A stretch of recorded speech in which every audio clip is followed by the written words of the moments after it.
As I said, this is my interpretation. This is not scientifically based at all. It's also refreshing to have that sometimes, perhaps. But yes, food and medication is about 30% of your success in changing your lifestyle. And then, that's a bit of a title. That should also say 30% other lifestyle factors, apart from the food and the medication. The de-stressing, the supplements, the hydration, all these things that you can do in addition to food and medication to improve your health. But what is actually the highest, it is mindset, because you can do all the other things right.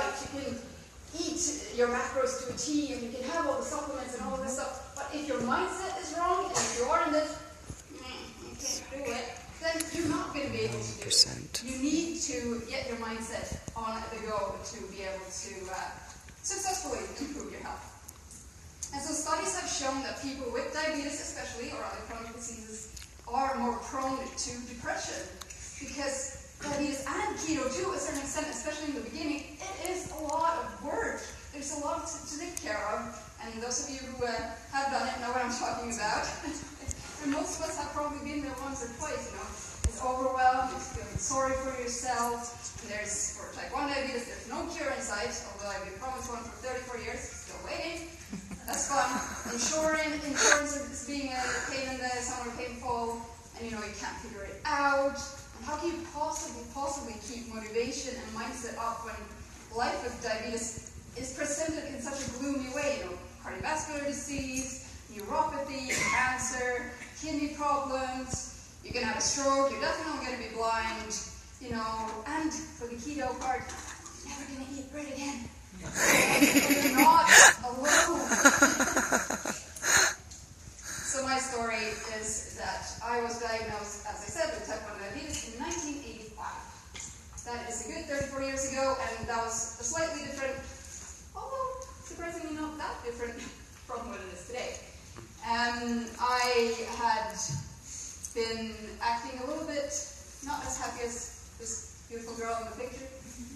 My mom didn't recognize me. I was drinking a lot. I was peeing a lot. I was falling asleep in the middle of dinner. All these things, classical signs of type 1 diabetes. So she took me to the doctors, who, of course, quickly told her that yes, your 2-year-old daughter has a chronic condition, and she will have to take injections for a while. My mother, bless her heart and soul and all this stuff, but she's very, very afraid of needles, and she still is today. And then she was trying to hunt down her 2-year-old daughter, tried to give her a life-saving medication, and I didn't understand what was going on. She didn't want to do it, so we had a lot of interesting moments while growing up in my household. And of course, in 1985, that was the height of the low-fat era, lots of sugar, and if a diabetic eats fat, they might just drop down and die right on the spot. So the nutrition advice that we got for me, or my parents got for me then, was pretty much what we get today still. 60% of carbs with every meal. Great for someone who has problems breaking down carbohydrates on their own. Beautiful. And no fat, of course, and protein is, just eat it. And hey, if you want a bonus point in your dietary thing, then have a glass of skimmed milk or low-fat milk with your dinner. And then also have a piece of fruit afterwards, because, fruit is really, really good for you. This, of course, led to that. I really struggled. I really struggled with what they call brittle diabetes. We can discuss that term at a later date. For 26 years. My blood sugar was up and down and nowhere where it should be. I was in and out of the hospital more times than I can count.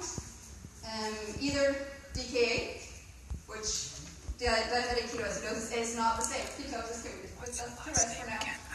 But it's not a pleasant thing. I was also in the hospital for falling down on the street because my blood sugar was so low and I had collapsed. And this, of course, all changed when I started doing an education to become a nutrition coach. And my teacher pointed to me when we were talking about carbs and insulin and how that works in the body, because no one had explained that to me in 26 years. he said, you know what, you don't even make any insulin. If I were you, I would really think twice about what you put in your mouth. And that was my aha moment. I was like, oh no. It's like, bad word. And wow, is this how it works? Is this what is going on in my body? And is this why I cannot, for the life of me, control this terrible roller coaster that is type 1 diabetes? Turned out it was. As soon as I started taking down the amount of carbs that I was having in my food, look at that, my blood sugar started improving immediately. I took away everything with gluten first, and then all the grains, and very step by step, because I had no help. I was completely on my own, and my doctors were not very nice about it either. So I think I've seen a dietitian once since I started going low carb, and I can safely say I won't do it again. it wasn't that much fun. Anyway, and so this has led me from when I was at my worst. I had an A1C of double digit. It was a double digit disaster, which for all of you that know, a normal one is till about 5.6%. I was in the double digits. I was a terrible mess, and it was horrible. I felt terrible every day of my life. To now, with the simple thing of eating real food and taking away all of this sugary stuff that I was advised to eat for 26 years, I have reached a A1C level of 5.0%, which is better than most.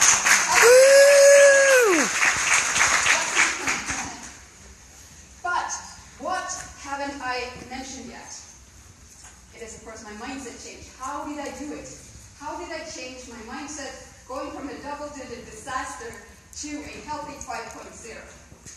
Well, at first, it started with a wish, as so many things do. It started with a wish for a better life and a better situation for myself. And there was the hope that I could do it because, I mean, the more that I read, the more that I saw, the more I saw that, yes, other people are doing it. And then came, of course, when I started lowering my carbs, then came the proof that I could do it, which is, always nice, good. And then I followed the proverbial breadcrumbs, or, 4 drawings in this group, to the next mini win, to the next little milestone, to the next little thing that I could see as a mini win. And so I regained the belief that health and a better life was possible for me, because it felt so impossible at times. And that was really, really the key. And that's how I changed my own mindset. There is, of course, some ground rules for any lifestyle change. First one, you got this, but we all know that. And the first one is all feelings are okay. Changing your lifestyle is not an easy feat. It's not easy anywhere. It's not for anything. But your feelings are going to do the same emotional roller coasters. So, all feelings are okay. Don't hate on yourself for feeling bad. This is one of these passion points. The point of striving for constant perfection is such a trap. It's not a linear thing that you get to success and changing your life and your lifestyle gets all better and everything. It goes up and down, and sometimes it curls in itself and then it goes down again and then it goes up. But as long as the trend is in the right direction, then you're doing a great job. This one is so important. You have to be kind to yourself throughout this process. Kind to yourself, especially on the days when things don't go the way you want them to at all. And we all have bad days. I think it's important to acknowledge them, but not to dwell on them, because that can be really annoying. The power of community. This is where I spoke to a few diabetic friends of mine, and they really see Instagram, and the diabetic community on Instagram, for example, they see it as their support group, because they don't have that in person or from their hospital, from their caretakers.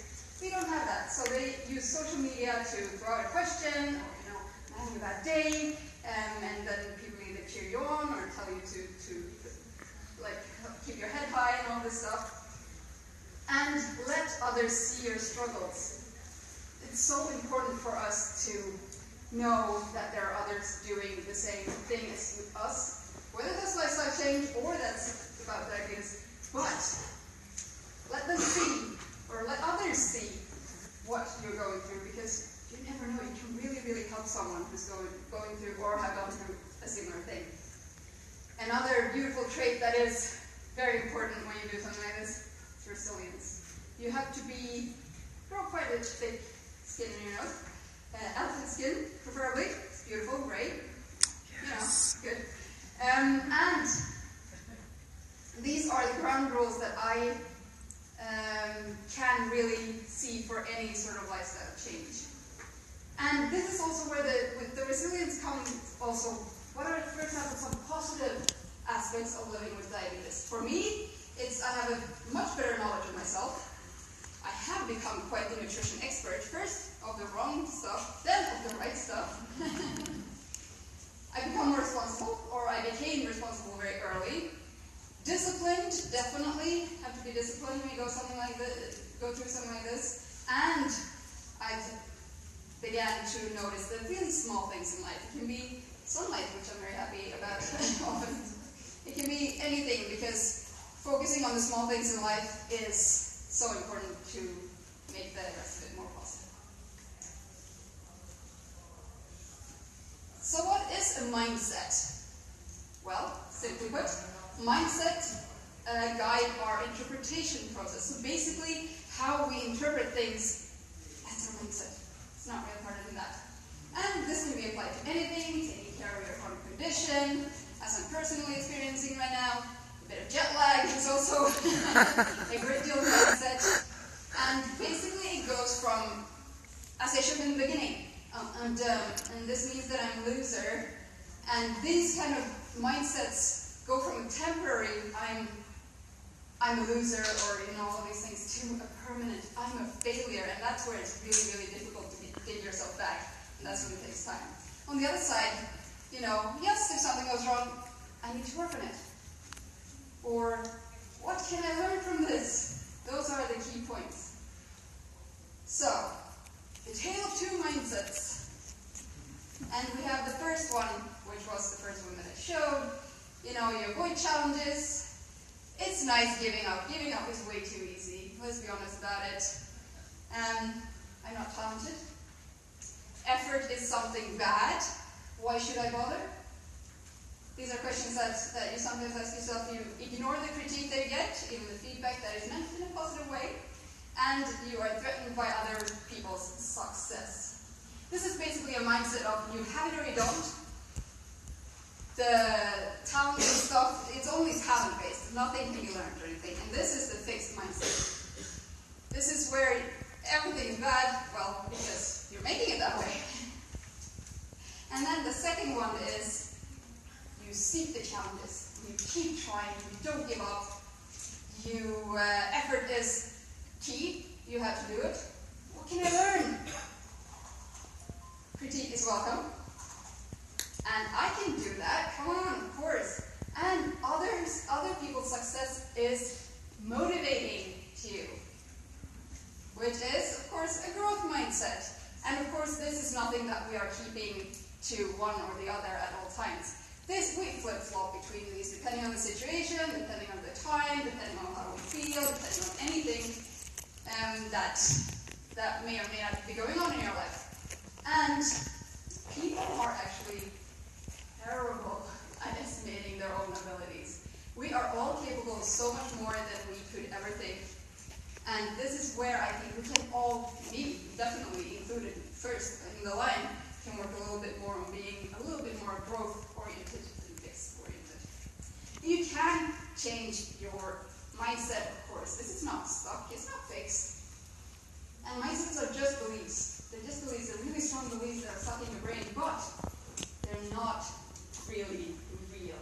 And you can just start by stretching it. Maybe by just asking that one question. What can I learn when something maybe doesn't go completely your way?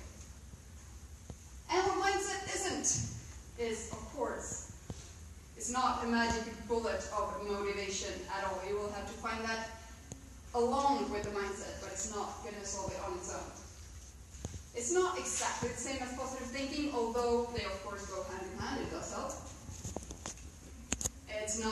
shortcut to success. Mindset is part of success, but we'll go into that a little bit deeper in a minute. It's not fixed, as I said. You can flip-flop. You go between these two a lot, depending on the situation. And there isn't one mindset for everything. And basically, what a mindset then is an understanding that the right sort of effort and the right sort of learnings lead to a growth of your abilities. Success is still hard work, whether you have the right mindset or whether you have a better mindset perhaps or not. But where would you like to go, and what would you like to achieve? And what one of those two mindsets do you think is going to take you there?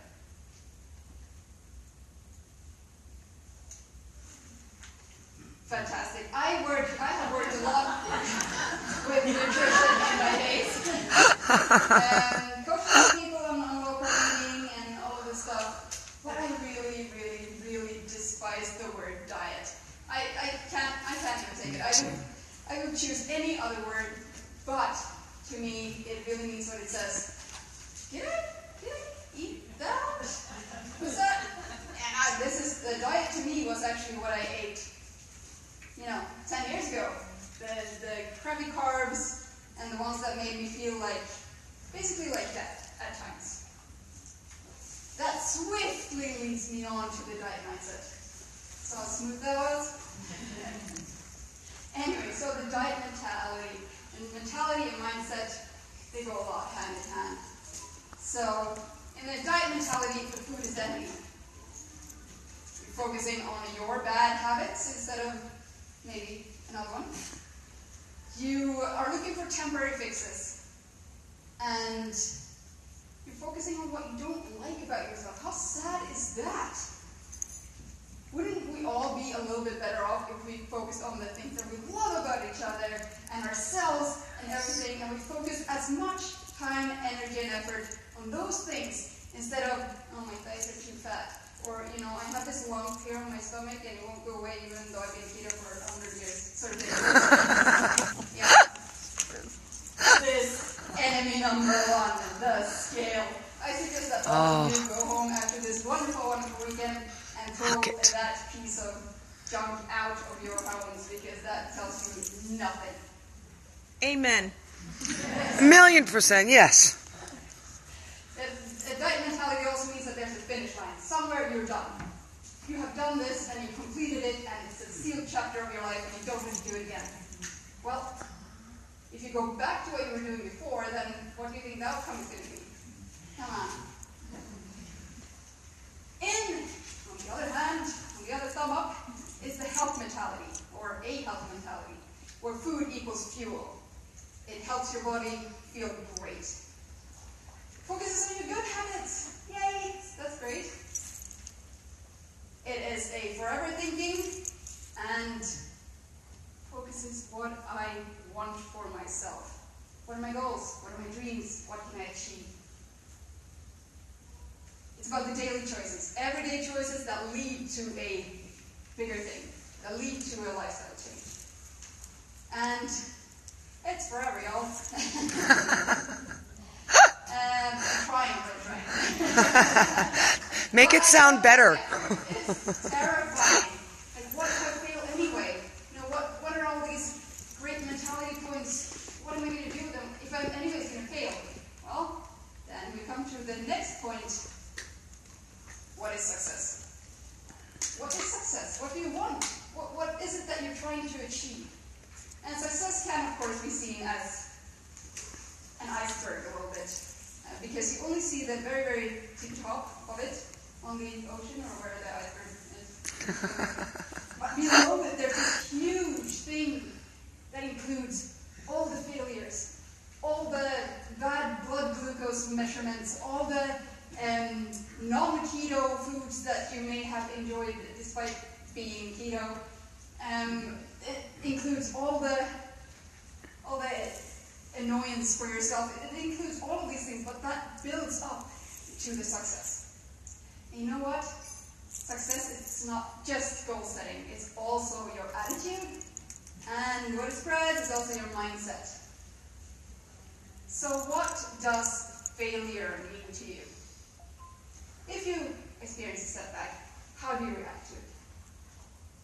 Are they informative to you? Are they a good piece of information that you can work further on, use as a base for further work?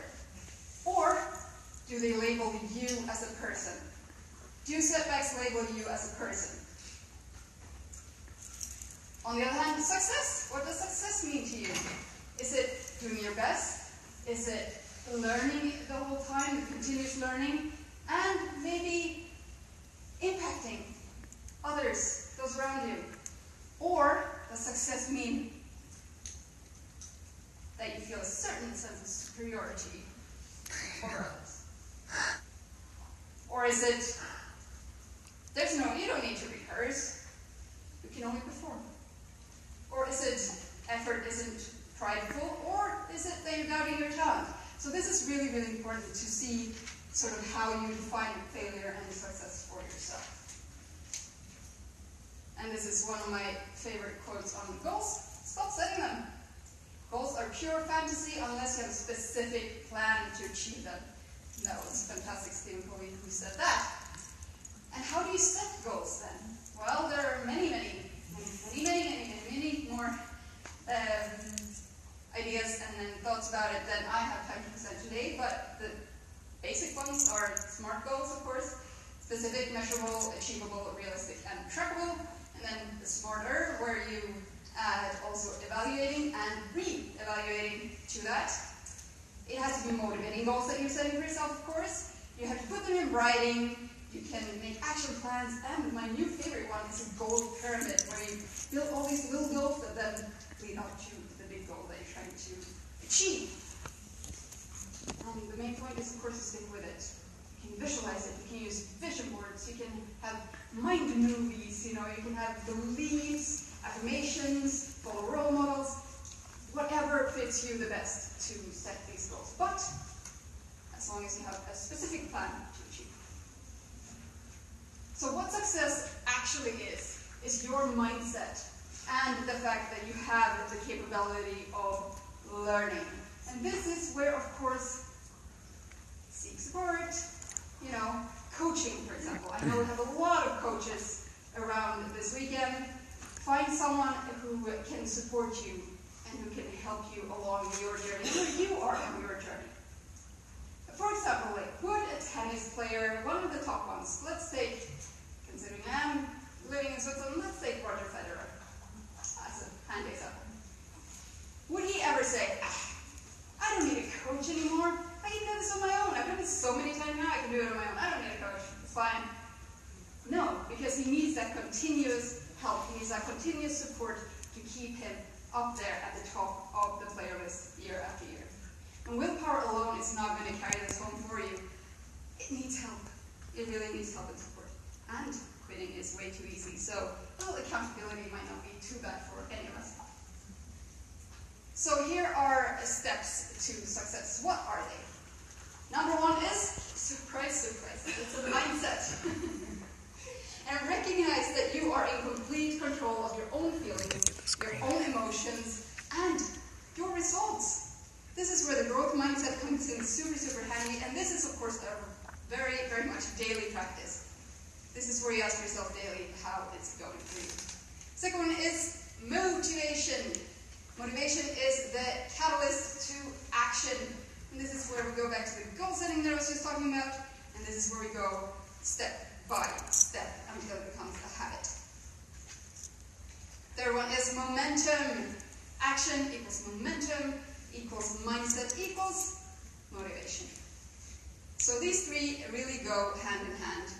And without that, without the fourth part, you can't really do much. That is, of course, planning. What do you want? What do you want to achieve? What do you want to, which results do you want? Which reasons do you want? Why do you want them? And what actions? How can you improve your mindset? This is, of course, all about your general attitude towards life and how can you change that. There's some do's and don'ts, but before that, change is super hard. Change is not easy for anyone of us, not even those of us talking on stage about it at all. It requires planning, it requires persistence, step-by-step work, visualizing when, where, how, and it can be really tough, but it's, you know what, it's also always worth it. So do start small. Do that one blood sugar check. Do that one long walk instead of joining a gym and never showing up. Do that one better meal that you're planning. Do that. Don't put the pressure at all on yourself to be perfect from day one, because you won't be. And step by step, it does become a habit, but it does take time. Be in a bit of forward-thinking frame of mind. Have something to look forward to. What are you going to do when you achieve that goal? What are you going to reward yourself with then? And it doesn't have to be food at all. You really have to make it a little bit easier for yourself. And find what motivates you personally. Find your why. Why are you doing this? Don't blame the lack of time. To change a lifestyle is all about priorities. It's not about time. Don't let setbacks be paralyzing. If for every little setback I would have sat there shaking in a little ball on the floor, I would not be where I am today.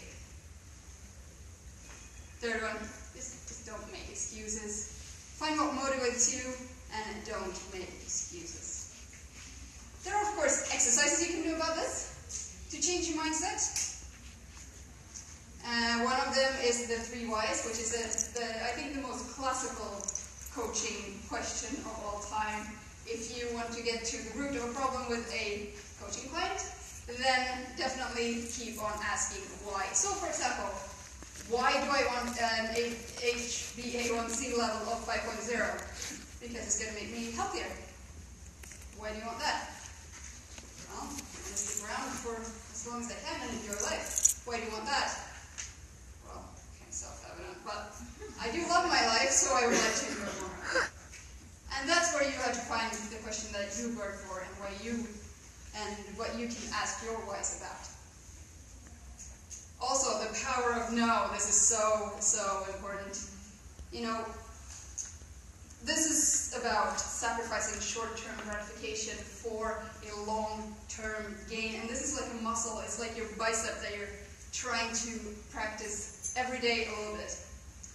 And you have to be accountable to your flaws, because no one, well, probably other people are going to be too, but it's more important that you are accountable to your flaws, because we can often be so critical of others while we are quite ignorant towards our own flaws. Self-talk. What's going on in here? What's happening in your brain when you are facing, for example, a setback? What do you tell yourself? I can't do anything. Or, hey, okay, fine, it didn't go the way I wanted, but what can I learn from this? How can I go further? And this is, you know, what do you need to be successful? You need to balance this a little bit with self-compassion.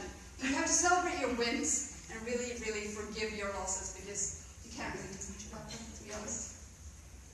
Reflection and self-evaluation. Set regular goals. Break big goals into small goals and little milestones. And ask yourself at the end of each day, what did I do well today? And even better, what can I do better tomorrow? And here, we were just talking about meditation before downstairs. And it really is very important, because this is how you notice how your mind wanders. This is how you realize what is actually going on. It actually goes hand in hand with the self-talk. What is happening in there when you just let it mindfully chatter? Listen to what your brain is telling you. And then how do you create lasting change then? Because people often stop what caused the situation to improve, because you're supposed to be there already. You're supposed to have found the goal line. You're supposed to be at the finish line and have done it and close it off and we're done. But no, it doesn't work like that. For example, let's take a really normal, everyday thing. For example, showering. You have a shower in the morning, you feel really fresh, and then the next day, well, I showered yesterday, don't have to, this goes on for a couple of days, you stop being so fresh, right? And with that conclusion, showering doesn't work. Because it is a continuous thing that you have to keep doing. Just like your lifestyle changes, just like your God, I love that. Meditation, all of these. Or we can take another one, which is, not as everyday, but you smoke. You have an evil, nasty little habit of smoking. I used to be a smoker, I can say that. But you stop it. And you feel great, and you can take over the world, and you finally run that 1 mile, but then for some reason you start again. Well, smoking didn't help. Stopping smoking doesn't work. I am back at exactly where I was before I stopped. Well, yes, because you start again, but it's great. So basically, once you feel better, in many cases, you do stop the meds. And that doesn't make the core issue go away at all. But could it be that it is something else? There was recently a paper that was released that I just read about maybe 10 days ago. Lucky that I had time to put it into my presentation. That low-grade inflammation depletes the brain of dopamine, and it can actually diminish your motivation. It removes your motivation. And as we learned, motivation goes hand in hand with mindset and all these things to create success, right? So low-grade inflammation is, of course, a lot to do with lifestyle factors, unfortunately, like obesity, chronic stress, metabolic syndrome, what else we have, aging, all these lifestyle things that we could maybe do a little bit better on.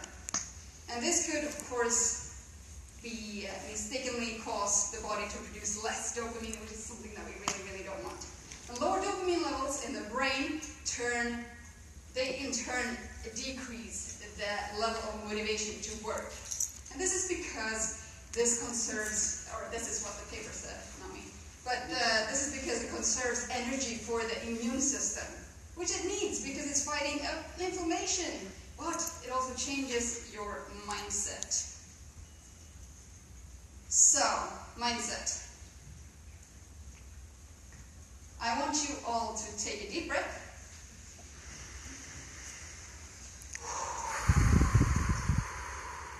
And then you're very welcome to close your eyes and think of a goal that you have.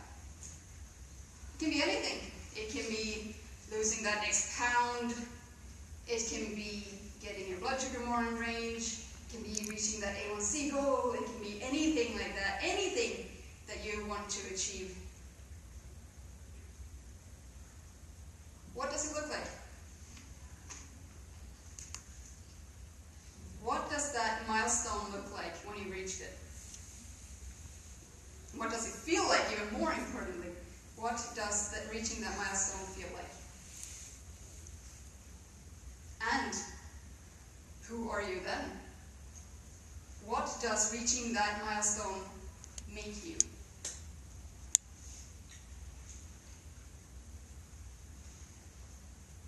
You can open your eyes and leave. If that was a little bit scary, a little bit shivery down your spine and stuff, I want you to know that everything's going to be okay, I promise. You can reach that, and with a little help from your mindset, perhaps. Also, everything is figure-outable. we can figure out anything that we just set our mind and mindset to. And I wanted to leave you with this question. What can you do today to keep going and stop feeling trapped? What baby step can you take? Thank you so much for having me. If you have a question, you can go to the microphone that's set up in the middle. If not, then just come and find me somewhere. I'm here all weekend, so I'll be around. Okay.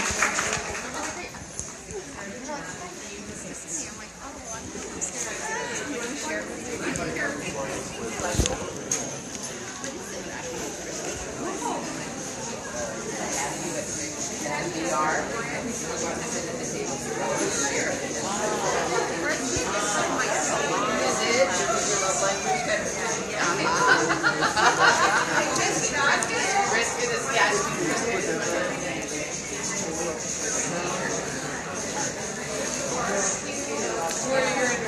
Well, nobody ever wants to go first. So I thought if I do, other people would, but they're already leaving.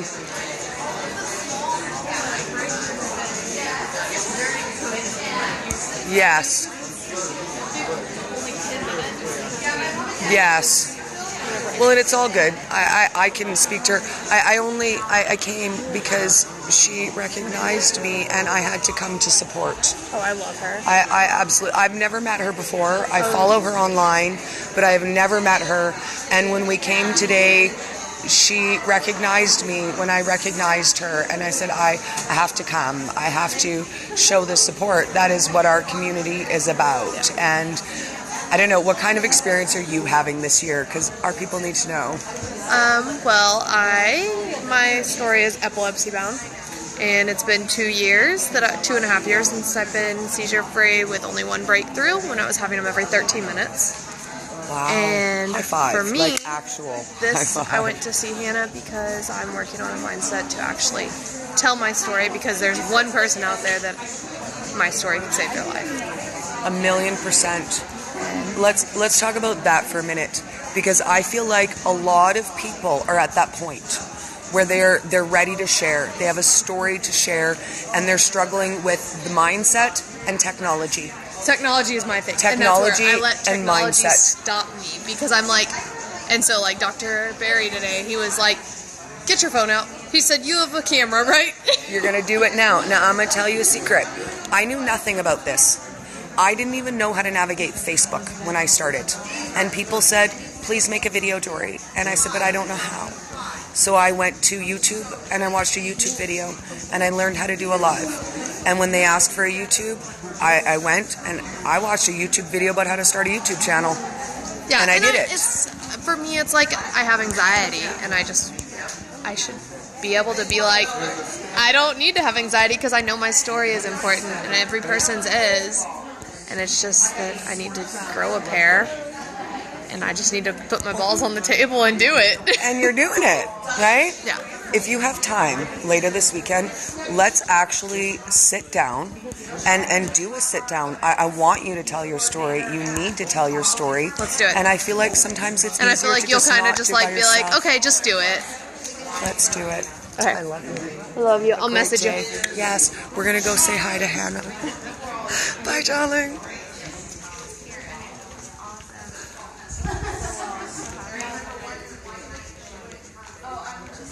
We're just going to wait out there.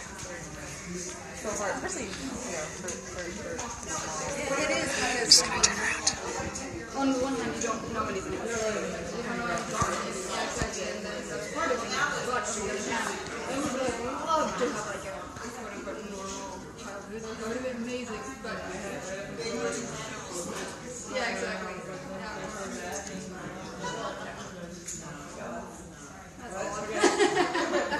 Yeah, but that can be, because one of the, I have like one buddy as well who was diagnosed when she was 9, and for her the transition was a lot harder because she was so used to being in this.